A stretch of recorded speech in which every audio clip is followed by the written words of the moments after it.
आप सभी को प्रभु यीशु मसीह के पवित्र नाम में मेरा प्यार भरा नमस्कार और जय मसीह की। मैं परमेश्वर को धन्यवाद देता हूं कि प्रभु ने एक लंबे समय के गैप के बाद में फिर से परमेश्वर के वचन को बांटने का अवसर मुझे इस प्रकार दिया है और ये परमेश्वर का अनुग्रह है। इसलिए मैं परमेश्वर को धन्यवाद देता हूँ, विशेष रूप से रायसी नगर की कलीसिया और यहाँ के प्राचीन प्रभु के दास भाई बारिश फ्रांसिस और यहाँ की कलीसिया के जिम्मेदार भाइयों का भी आभार प्रकट करता हूँ कि परमेश्वर के वचन को बांटने का अवसर मुझे इस प्रकार फिर से दिया गया है। बीते दिनों में मेरे बीए फाइनल्स के एग्जाम्स चल रहे थे और उसे प्रभु ने अपने अनुग्रह से अच्छे से होने में सहायता किया है और मेरा विश्वास है कि आपने सबने जो प्रार्थना किया है वो परमेश्वर के सम्मुख स्वीकार हो गई है। इसलिए परमेश्वर को धन्यवाद देते हुए आप सभी का मैं आभार प्रकट करता हूं कि आपने मेरे लिए प्रार्थना किया।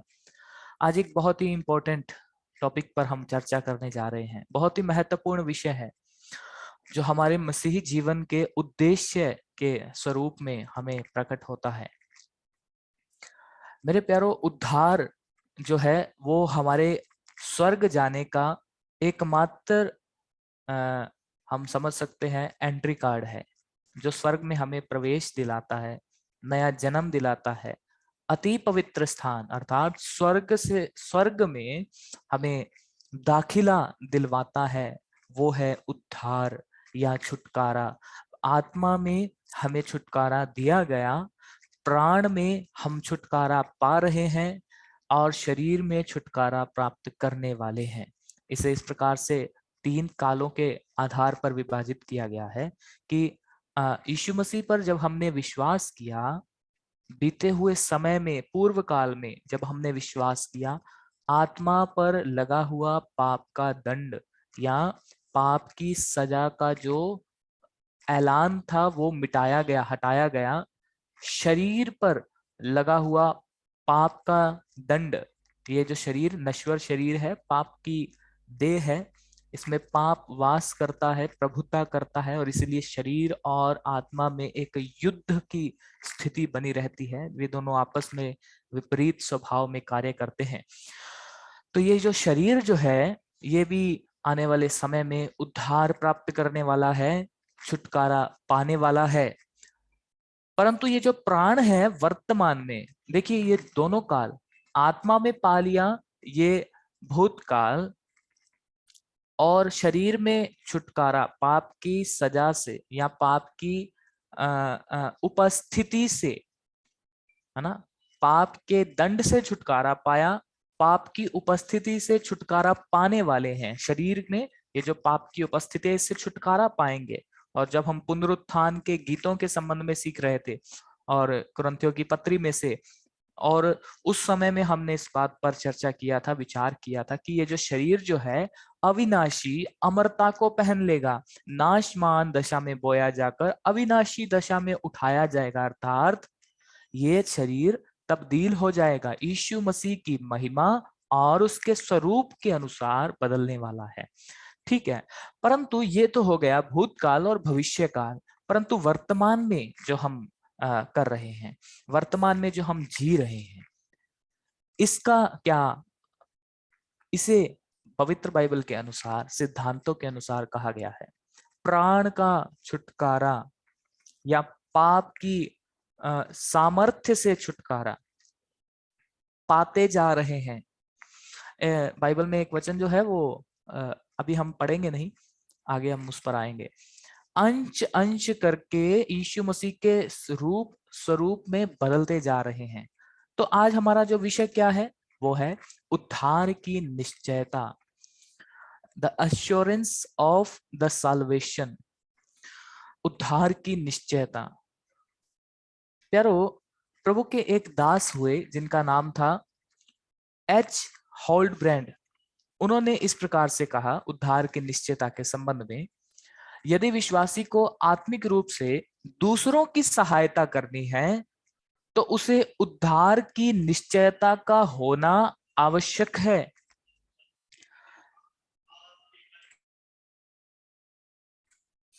तो यदि एक विश्वासी को वास्तव में दूसरे विश्वासी की सहायता करनी है तो सबसे पहले उसे उद्धार पाया होना या उद्धार की निश्चयता प्राप्त किया हुआ व्यक्ति एक होना आवश्यक है। कलीसिया में अधिकांश लोग ऐसा समझते हैं कि मैं कलीसिया का सदस्य हूं, कई सालों से यीशु मसीह पर विश्वास करते हुए कलीसिया में आ रहा हूं और इसीलिए मैं उद्धार पाया हूं। देखिए, उद्धार की निश्चयता को समझने के लिए और सरल मैं आपको बताना चाहता हूँ सरलता से। आप में से कुछ लोग ऐसे बैठे हैं जो विवाहित हैं, जिनकी जो शादीशुदा हैं, शादी हो चुकी है, और कुछ ऐसे बैठे हैं जो अविवाहित हैं। कोई भाई बहनें ऐसे भी हैं जो शादी नहीं किया हुआ है। तो इनमें दोनों में फर्क क्या है? या तो शादी किया हुआ व्यक्ति है और या फिर शादी किया हुआ नहीं व्यक्ति है। इन दोनों के बीच का कोई भी रास्ता नहीं है। हम ये नहीं कह सकते कि शादी किया हुआ हो सकता है पर कुंवारा है, ऐसा नहीं हो सकता। तो ये एक दंभ है, एक एक दंभ नहीं, हम इसे बोलेंगे एक शंका है। या तो शादी किया हुआ होगा या फिर नहीं। इसी प्रकार उद्धार भी एक ऐसा आश्चर्यजनक परिवर्तन है। ये एक ऐसा आश्चर्यजनक जिसे देखकर लोग चकित हों, एक ऐसा बदलाव, एक ऐसा परिवर्तन जिसमें ईश्वरीय गुण निहित है, शामिल है, वो उद्धार है। और उस उद्धार में या तो व्यक्ति है, उद्धार पाया है, या फिर वो उद्धार नहीं पाया है। इसे इस प्रकार भी समझ सकते हैं, एक विश्वास करने वाला व्यक्ति या तो मसीह में है या फिर नहीं है। कुछ लोग ऐसे, अधिकांश लोग ऐसा सोचते हैं मैं उद्धार प्राप्त कर लिया इसीलिए मैं कलीसिया में जाता हूँ, या फिर ऐसा सोचते हैं कि मैं कलीसिया का सदस्य हूँ और इसीलिए मैं उद्धार पाया हूँ। बिल्कुल भी नहीं। यहाँ पर उद्धार की निश्चयता की परिभाषा को देते हुए मैं आपसे एक सवाल रखना चाहता हूँ। उद्धार की निश्चयता इस बात का पूरा विश्वास हो जाना है कि यदि आकस्मिक अचानक मेरी मौत हो जाए तो निश्चय ही मैं स्वर्ग में पहुंचूंगा। आप सुनने वालों में से यदि आपसे ये सवाल किया जाए कि ऐसा हो ना, मैं चाहता नहीं कि ऐसा हो, मान लीजिए प्रभु ना करे ऐसा हो, परंतु यदि आपको जो समय प्रभु ने दिया था वो पूरा हो गया और प्रभु ने आपको बुला लिया या आपका प्राण जो है वो प्रभु ने आपसे ले लिया, तो क्या आपको इस बात का पूरा भरोसा है कि आप स्वर्ग जाएंगे? इस बात को विचार कीजिए, क्योंकि उद्धार की निश्चयता ही है जो हमें स्वर्ग में लेकर जाएगी। बिना उद्धार की निश्चयता के इस संसार में हमारा गीत गाना, दान देना, प्रार्थना करना, वचन सुनाना, सुनना इत्यादि सब व्यर्थ हो जाएगा।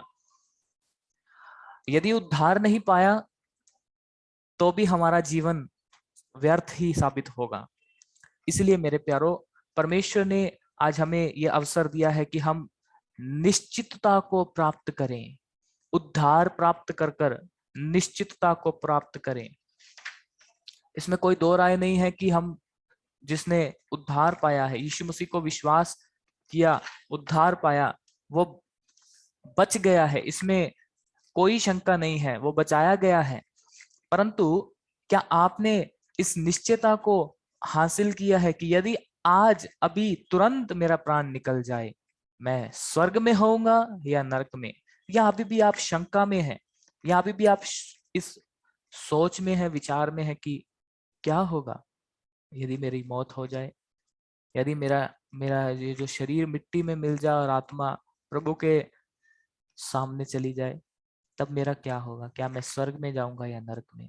इस बात की निश्चयता को प्राप्त करना, तो ये किसे प्राप्त होती है? उद्धार की निश्चयता कौन ले सकता है? उद्धार की निश्चयता किसे प्राप्त होती है? मैं चंद आयतों को आपके सामने लेकर आना चाहता हूं जो बहुत ही परिचित है। पहले यूहन्ना रचित सुसमाचार के पहले अध्याय की 12 आयत को आप देखें, जो एक परिचित और बहुत ही फेमस आयत है। यूहन्ना अध्याय 1 और 12 जहां पर लिखा है, परंतु जितनों ने उसे ग्रहण किया उसने उन्हें परमेश्वर की संतान होने का अधिकार दिया। मेरे प्यारो, यीशु मसीह को स्वीकार करने वाला व्यक्ति ही उद्धार की निश्चयता प्राप्त कर सकता है। उद्धार क्या ही श्रेष्ठ है, क्या ही अद्भुत है। हमारा प्रभु जो सर्वोपरि है, सर्वज्ञानी है, अनंत है, अविनाशी है, समय की सीमा से बाहर है, सर्वसत्ता पर विराजने वाला है, और परमेश्वर जो कभी बदलता नहीं, जो महिमा की सामर्थ्य से परिपूर्ण है, वो परमेश्वर आपके और मेरे खातिर अपनी महिमा को छोड़कर इस संसार में आया, यीशु मसीह नाम रखवाया, क्रूस पर मेरे और आपके पाप की सजा को अपने ऊपर ले लिया, और अनंतता के परिप्रेक्ष्य में पहली बार, from the beginning of the eternity, in eternity, अनंतता की शुरुआत से अनंतता में केवल एक बार मेरे लिए, आपके लिए यीशु मसीह ने असहनीय वेदना को सह लिया, जो हमारे सहने से बिल्कुल ही परे थी। पाप से ऐसी मुठभेड़ की कि उसका लहू बहा। परमेश्वर का लहू नहीं बह सकता, परंतु परमेश्वर मनुष्य रूप में आया ताकि मनुष्य को जो पाप की सजा मिलने वाली, परमेश्वर का क्रोध जो आने वाला है, उसे वो अपने ऊपर ले और उस पर विश्वास करने वालों को वो बचा ले। और इसीलिए लिखा है उसे ग्रहण किया, यीशु मसीह को ग्रहण किया। और जब यीशु मसीह क्रूस पर थे, मेरे और आपके और इस संसार के सब मनुष्यों के पाप का छुटकारा कर रहे थे, उस समय में क्या हुआ मालूम है?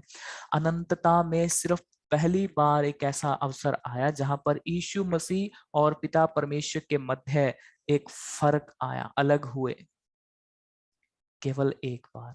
और तभी ये एक अति वेदना से भरी हुई आवाज यीशु मसीह के मुख से निकलती है, और वो कहते हैं एली एली लमा शबक्तनी, जिसका मतलब है हे मेरे परमेश्वर, हे मेरे परमेश्वर। क्या आप उस परमेश्वर को अपना प्रभु स्वीकार किया है, जिसने आपके लिए उस वेदना को सह लिया, उस यातना को सह लिया, उस दुख को सह लिया जो पाप की सजा मौत है? आप उस यीशु मसीह को आज स्वीकार कर सकते हैं। आप सुनने वालों में से यदि कोई ऐसा है जिसने अभी तक इस यीशु मसीह को, जिसने पाप का छुटकारा देने के लिए अपना लहू बहाया, अपनी जान दी, मरकर तीसरे दिन मृतकों में से जिंदा हुआ और स्वर्ग में उठा लिया गया, फिर से आने वाला है, यदि आपने इस यीशु मसीह को स्वीकार नहीं किया तो आज वो दिन है, आप उसे ग्रहण करें। परमेश्वर आपको आपकी संतान बनाना चाहता है। क्या आप परमेश्वर की संतान बनना चाहेंगे? एक वकील की संतान होना, या एक मशहूर प्रधानमंत्री या किसी ऐसे अधिकारी की संतान होना आज के संसार में, समाज में बहुत ही एक घमंड का कारण ठहरती है। परंतु उससे भी बढ़कर एक है जिसने इस सब कायनात को बनाया, परवादिगार परमेश्वर जो सब कुछ का करता है, यीशु मसीह जिसमें परमेश्वर की सारी परिपूर्णता वास करती है, यीशु मसीह जो परमेश्वर का स्वरूप है, यीशु मसीह जो परमेश्वर की महिमा के तत्व की छाप है, यीशु मसीह जो सामर्थ्य से भरा हुआ है, यीशु मसीह जो मृतकों में से जी उठा है, यीशु मसीह जो फिर से आने वाला है, वो आपका प्रभु बनेगा, तो आप निश्चय ही स्वर्ग जाएंगे। उसे स्वीकार करने से आप परमेश्वर की संतान होने का अधिकार प्राप्त करेंगे प्यारो।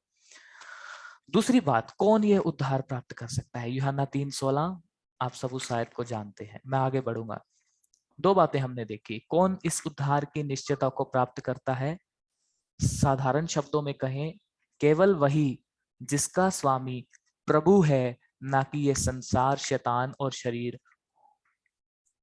जिसका प्रभु या जिसके शरीर का, आत्मा का, प्राण का स्वामित्व किसी ने ले लिया है, चाहे वो संसार हो, शरीर हो, या हो पैसा, कुछ भी क्यों ना हो, जिसका प्रभु यीशु है वही स्वर्ग में जाएगा, वही उद्धार की निश्चयता प्राप्त कर सकता है। 3 बातों के आधार पर हम उद्धार की निश्चयता को देख सकते हैं। पहली बात, पवित्र आत्मा की गवाही। पवित्र आत्मा परमेश्वर, देखिए परमेश्वर के 3 रूप हैं। इसे समझने के लिए मैं सरलता से आपको समझाने की कोशिश करूंगा, प्रभु हमारी सहायता करे। पिता परमेश्वर, पुत्र परमेश्वर, पवित्र आत्मा परमेश्वर। देखिए ये 3 है, पिता परमेश्वर, पुत्र परमेश्वर और पवित्र आत्मा परमेश्वर। और ये 3 अलग अलग नहीं है परंतु एक ही है। ठीक उसी प्रकार से जिस प्रकार एक व्यक्ति अपनी पत्नी के लिए तो पति है और अपनी माता के लिए बेटा है और अपने बच्चों के लिए पिता है, या ऐसे इस प्रकार से भी समझ सकते हैं।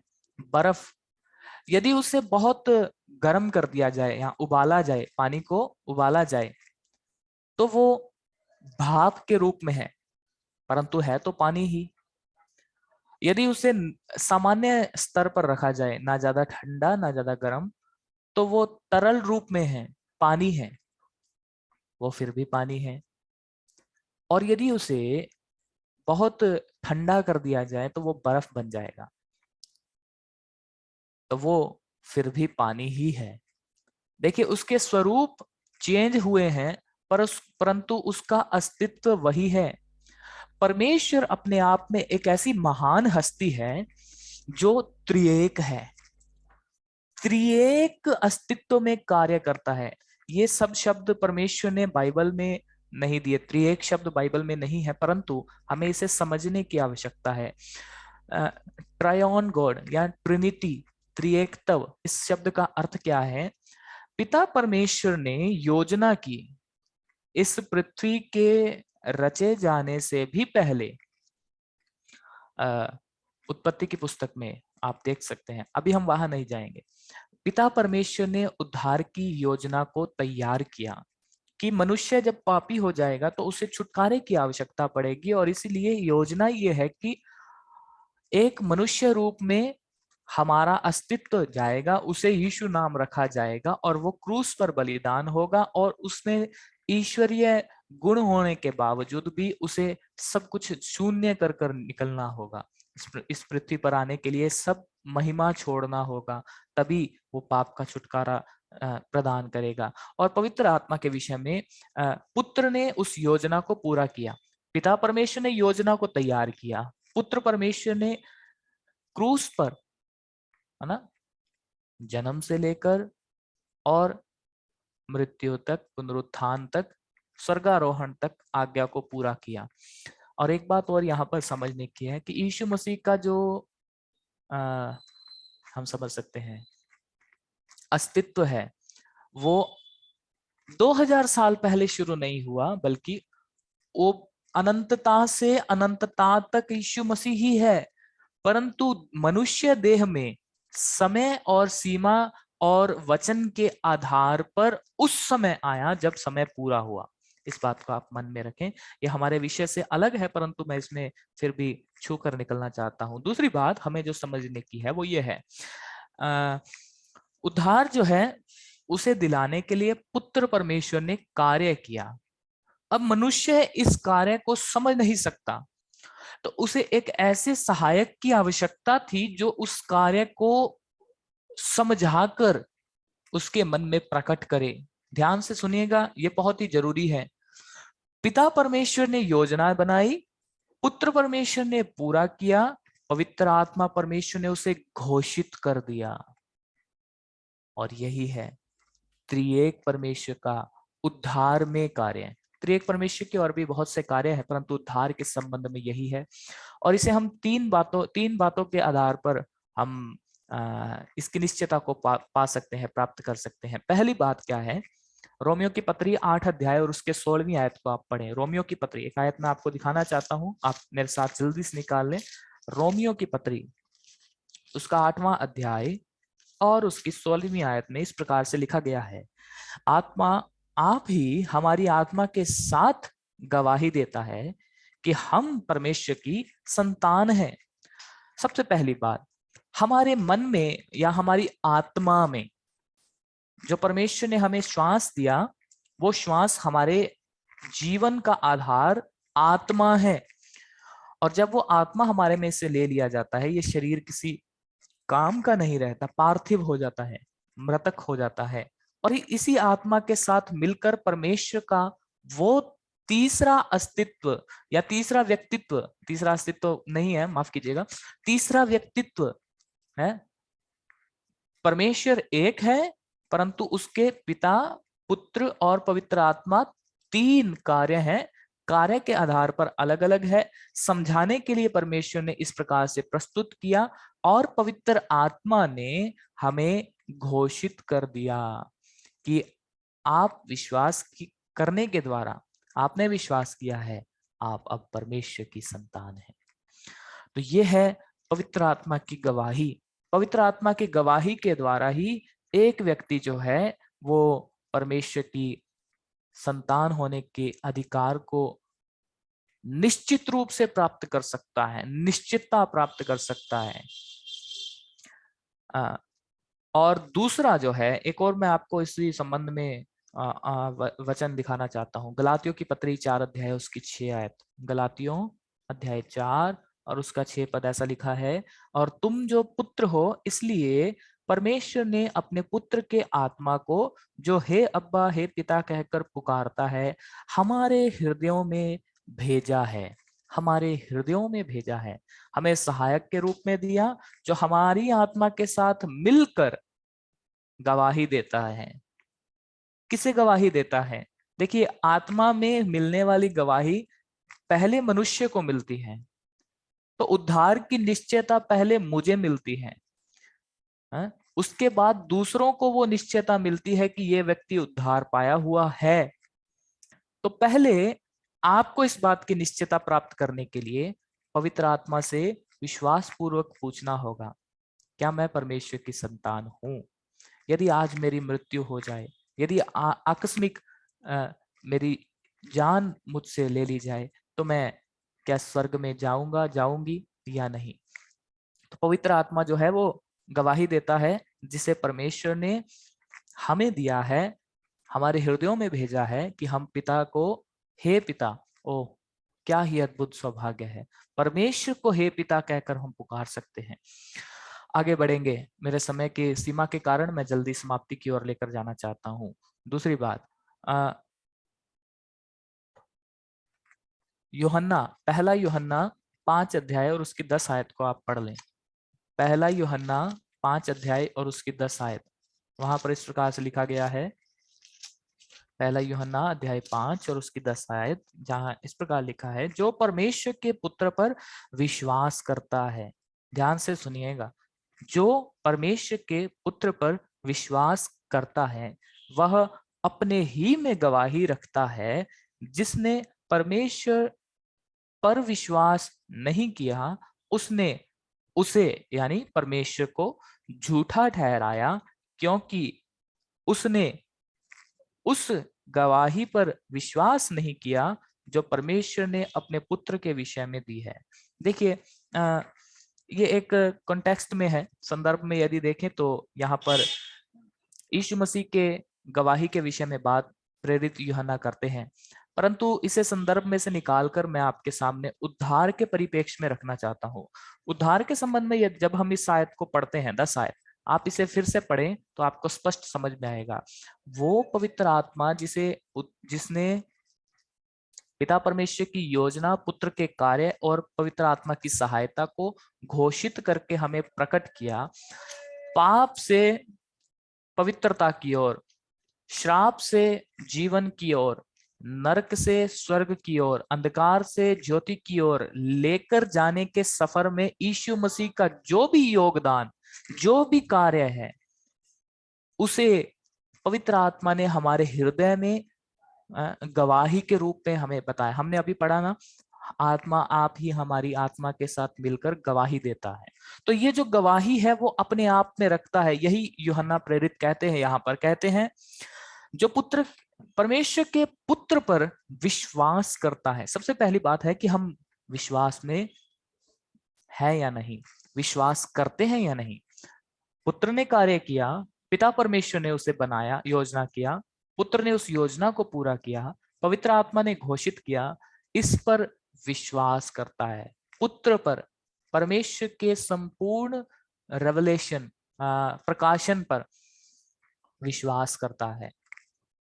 वो अपने आप में गवाही रखता है। आप विश्वास करने वालों में हैं तो आपकी गवाही अपने आप में है। जैसा मैंने कहा कि पहले वो अपने आप में गवाही रखता है, वो अपने आप में निश्चित होता है कि मैं छुटकारा प्राप्त कर लिया है, मैंने उद्धार पा लिया है और मैं स्वर्ग में जाऊंगा या जाऊंगी। और फिर दूसरे लोग इस बात की निश्चयता को प्राप्त करते हैं। यहाँ पर वही बात लिखी है, वो अपने आप में गवाही रखता है, परंतु इसका एक दूसरा परिप्रेक्ष्य भी यहाँ पर लिख कर दिया गया है। जिसने परमेश्वर पर विश्वास नहीं किया उसने परमेश्वर को झूठा ठहराया। यहाँ पर उसे शब्द इस्तेमाल किया है ताकि मैं आपको समझा सकूं, इसलिए मैंने उसे शब्द के स्थान पर परमेश्वर बोला है। फिर से मैं पढ़ता हूं, जिसने परमेश्वर पर विश्वास नहीं किया उसने परमेश्वर को झूठा ठहराया, क्योंकि उसने उस गवाही पर विश्वास नहीं किया। या उसने कौन है? वो व्यक्ति जो विश्वास करने वाला था। उस मनुष्य ने परमेश्वर की गवाही पर विश्वास नहीं किया जो परमेश्वर ने अपने पुत्र के विषय में दी है।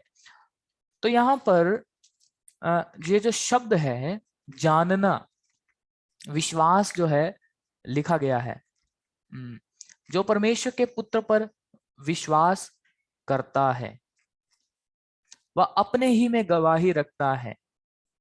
मैंने यहां पर इस प्रकार लिखा है कि इसका एक 13वीं आयत को भी हम पढ़ लेंगे। 13 आयत में भी लिखा है, मैंने तुम्हें परमेश्वर के पुत्र के नाम पर विश्वास करते हो, जो तुम परमेश्वर के पुत्र के नाम पर विश्वास करते हो इसलिए लिखा है कि तुम जानो कि अनंत जीवन तुम्हारा है। तो उद्धार की निश्चयता हमें अनंत जीवन की गारंटी देती है। शैतान जो है वो इसी एक विषय के संबंध में जो है शंका लेकर आता है, उद्धार पाया है या नहीं। शैतान भ्रम लेकर आता है, यदि मैं मर जाऊंगा तो कहाँ जाऊंगा, इस प्रकार के विचारों को लेकर आता है। परंतु शैतान से कहिए, परमेश्वर का वचन कहता है, परमेश्वर का वचन कहता है कि यदि मैं यीशु मसीह पर विश्वास करता हूं तो अनंत जीवन मेरा है। तो शैतान आपके सामने से निकल जाएगा। उस तारीख को याद रखें जिस दिन आपने उद्धार पाया या आप पाएंगे या पा रहे हैं। उस दिन को, उस तारीख को शैतान से कहिए, मैंने सितंबर माह में 2017 में उद्धार की निश्चयता को प्राप्त किया। 2008 से हम कलीसिया में जाने वालों में से थे। मैं छोटा बच्चा था उस समय में, संडे क्लास में जाकर बैठता था। मैं बहुत सी कलीसियाई एक्टिविटी में शामिल होता था, गीतों को गाना मुझे बहुत अच्छा लगता था। कलीसिया में जाकर है ना, बच्चों में आगे आगे बैठना, और जब संडे स्कूल में कोई प्रोग्राम होते तो संडे स्कूल के एक्शन सॉन्ग में स्किट यानी नाटक में भाग लेना, ये मुझे बहुत अच्छा लगता था। परंतु इन सब के बावजूद मुझे ये निश्चितता नहीं थी कि यदि आज मेरा प्राण मुझसे ले लिया जाए, मेरा शरीर में से मेरी आत्मा निकल जाए, तो वो स्वर्ग में होगी या नरक में, इस बात की गारंटी मुझे नहीं थी। मैंने सितंबर के माह के उस 2019 के सितंबर माह में, कंफर्म तारीख तो शायद 15 से 20 के बीच में है, मुझे नहीं मालूम। तो उस समय में मैंने उद्धार की निश्चयता प्राप्त की कि मैं वास्तव में बचाया गया हूं। और उस समय में परमेश्वर ने मेरे जीवन में अपने वचन के प्रमाण के आधार पर कार्य किया। प्यारो, शैतान से कहिए, परमेश्वर का वचन कहता अनंत जीवन मेरा है क्योंकि मैंने विश्वास किया है। तो पहली बात परमेश्वर के आत्मा की गवाही, दूसरी बात परमेश्वर के वचन की गवाही, अंत में उद्धार की निश्चयता किस प्रकार हमें मिलेगी उसके बारे में हम आने वाले दिनों में और देखेंगे। यहाँ पर मैं समाप्ति की ओर लेकर जाना चाहता हूँ। आज हमने देखा है कि उद्धार की निश्चयता पाना प्रत्येक विश्वासी का एक उत्तरदायित्व है। यही है जो हमें स्वर्ग में बड़े आदर के साथ प्रवेश करवाएगा। और इस उद्धार की निश्चयता के पश्चात हमारे क्या क्या कार्य हैं, उस कार्यों से पहले उद्धार की निश्चयता में क्या क्या बाधाएं हैं, हम उस पर भी विचार करेंगे। आप कुछ आयतों को लिख लीजिए, बाद में पढ़ लीजिएगा। प्रेरितों के काम 13 अध्याय और उसके 39 पद, जहां पर निर्दोष विश्वास करने की शर्त जो पूरी करते हैं वे निर्दोष ठहराए जाते हैं। और यूहन्ना 5 अध्याय उसका 24 आयत, जहां पर लिखा है कि उस पर दंड की आज्ञा नहीं होती जिसने विश्वास किया है। और लूका 7 अध्याय और उसकी 48 पद के आधार पर, जहां पर यीशु मसीह ने एक स्त्री से कहा, तेरे पाप क्षमा हुए हैं। जब पाप दूर कर दिए जाते हैं तब स्वर्ग का मार्ग खुला और स्पष्ट हो जाता है। इसलिए इन पदों को आप लिख लें। मैं फिर से दोहराता हूँ, प्रेरितों के काम 13 अध्याय 39 पद, यूहन्ना 5:24, लूका 7:48। तो प्रभु हमें पवित्र आत्मा की गवाही और परमेश्वर का वचन के आधार पर उद्धार की निश्चयता को प्राप्त करने में सहायता करे। इन विचारों से प्रभु हमें आशीषित करे। उसके नाम की महिमा सदा होती रहे। आप सबने ध्यान पूर्वक सुना, इसलिए धन्यवाद। दिए गए समय और अवसर के लिए परमेश्वर की बड़ाई हो। जय मसीह की।